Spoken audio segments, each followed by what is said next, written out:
হাম ছড়িয়ে পড়েছে দেশের সর্বত্র, সেজন্য কিন্তু জনমনে এক ধরনের আতঙ্ক দেখা দিয়েছে।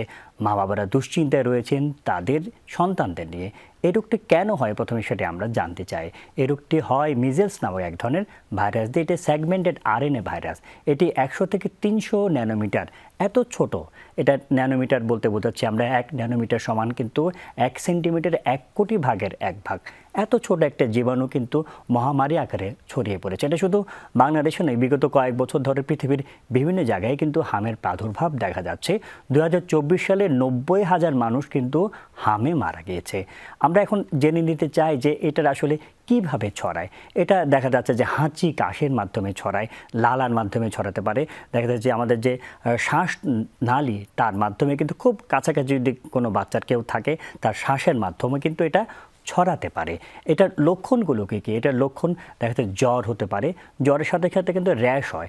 র্যাশগুলো কিন্তু একটা টিপিক্যাল বিষয় রয়েছে, যা র্যাশটা মুখে হবে, কানের পেছনে হবে, গলাতে হবে এবং বুকের সামনের দিকে হবে এবং খুব ছোট ছোট ছোট ছোট লাল লাল র্যাশ। এবার আস্তে আস্তে সারা শরীরে কিন্তু এটা ছড়িয়ে পড়বে। এটা কিন্তু তেমন চুলকানি হয় না। তার সাথে সাথে কী হয়, নাক দিয়ে পানি পড়ে, চোখ লাল হয়ে যায়, চোখ দিয়ে পানি পড়ে। এগুলো হচ্ছে সাধারণ লক্ষণ। কিন্তু জটিলতা হয়ে গেলে দেখা যাচ্ছে হামে যেটা হয় যে রোগ প্রতিরোধ ক্ষমতা কিন্তু আমাদের কমে যায়। রোগ প্রতিরোধ ক্ষমতা কমে গেলে হামের সাথে সাথে ডায়রিয়া হয়, হামের সাথে সাথে নিউমোনিয়া হয়। এখন কিন্তু হাসপাতালে যেসব রোগী ভর্তি হচ্ছে সেটা হামের জটিলতা নিয়ে, অর্থাৎ হাম থেকে যাদের নিউমোনিয়া হয়ে গিয়েছে সেসব রোগী কিন্তু বিভিন্ন জায়গায় ভর্তি হচ্ছে। ডায়রিয়া নিয়ে কিন্তু রোগীরা ভর্তি হচ্ছে। জটিলতা আর কী হতে পারে? কানের সমস্যা হতে পারে, ব্রেনের সমস্যা হতে পারে। দেখা যাচ্ছে অনেকের ক্ষেত্রে চোখের সমস্যা হয় এবং অনেক বেশি জটিলতা যখন হয়ে যায় চোখের সমস্যা থেকে অন্ধত্ব পর্যন্ত হয়ে যেতে পারে। কিন্তু জটিলতা যদি না থাকে তাহলে কিন্তু দেখা যাচ্ছে হাম খুব সাধারণ এবং বাসাতেই কিন্তু এটা চিকিৎসা সম্ভব। এই সময়ে হাম হলে সাধারণভাবে কি করবেন? যদি জ্বর থাকে, জ্বরের জন্য প্যারাসিটামল, বিভিন্ন কোম্পানির প্যারাসিটামল পাওয়া যায়, বয়স অনুযায়ী খাইয়ে দেবেন। যদি সর্দি থাকে, সর্দির জন্য অ্যান্টিহিস্টামিন জাতীয় ওষুধ যে কোনো চিকিৎসকের পরামর্শক্রমে খাইয়ে দিলে হবে।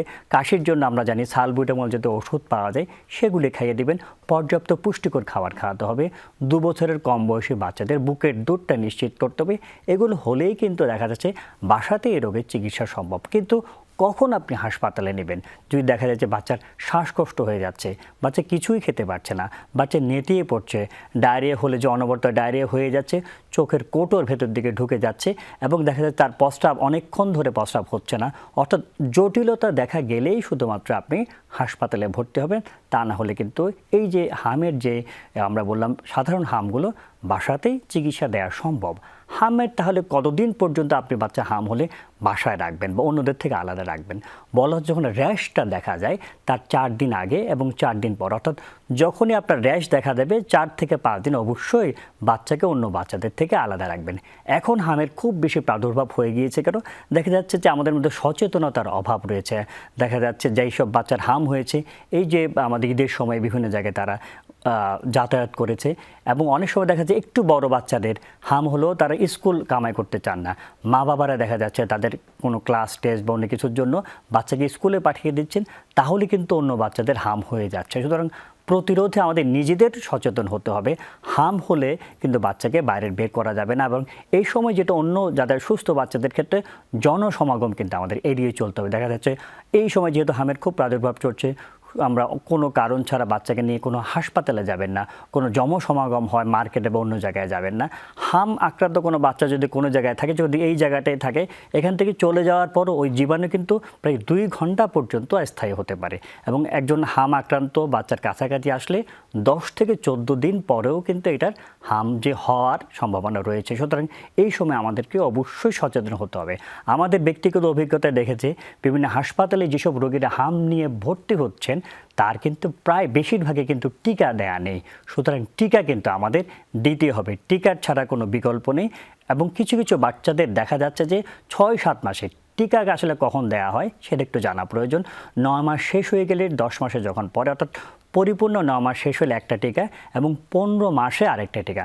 হামের মোটামুটি 2টো টিকা দেওয়া হয়, কিন্তু অনেকে দেখা যাচ্ছে 9 মাস শেষ হয়ে গেলে এই যে টিকাটা এটা ভুলে যান, বা দেখা যাচ্ছে কোনো একটা ওই সময় জটিলতা হয়ে গেল, ওই সময় সর্দি কাশি হচ্ছে, ওই সময় যাননি, পরে দিতে ভুলে যাচ্ছেন। বেশিরভাগ ক্ষেত্রে কিন্তু এটাই হচ্ছে। সুতরাং আমাদের সচেতন হয়ে কিন্তু টিকা দিতে হবে। আরেকটি বিষয়, সরকারের তরফ থেকেও কিন্তু আমাদের একটু সচেতনতা প্রয়োজন রয়েছে, টিকার যেন আমরা পর্যাপ্ত পরিমাণ থাকে। এবং এখন একটু ভাবনার বিষয় রয়েছে, 6-7 মাসের বাচ্চাদের কিন্তু হাম হচ্ছে। সুতরাং টিকা দেওয়ার কর্মসূচিটা একটু আগিয়ে আনা যায় কিনা, অর্থাৎ 9 মাসে না দিয়ে 6-7 মাসে দেওয়া যায় কিনা সেটাই। এবং আমরা জানি যে 2020 সালে একটা আমাদের ক্যাম্পেইন হয়েছে বড় আকারের হাম রুবেলা, সেরকম হাম রুবেলা ক্যাম্পেইন আবার একটা দেওয়ার সময় রয়েছে। অর্থাৎ আমাদের সমন্বিত উদ্যোগে আমরা নিজেরা সচেতন হব, সরকারের দিক থেকে সহযোগিতা আসবে, তাহলে দেখা যাবে যে আমাদের এই যে হামের যে প্রাদুর্ভাব তা থেকে আমরা মুক্ত থাকতে পারবো। আমাদের শিশুরা সুস্থ থাকুক, এই কামনায় আজকের মতো শেষ করছি।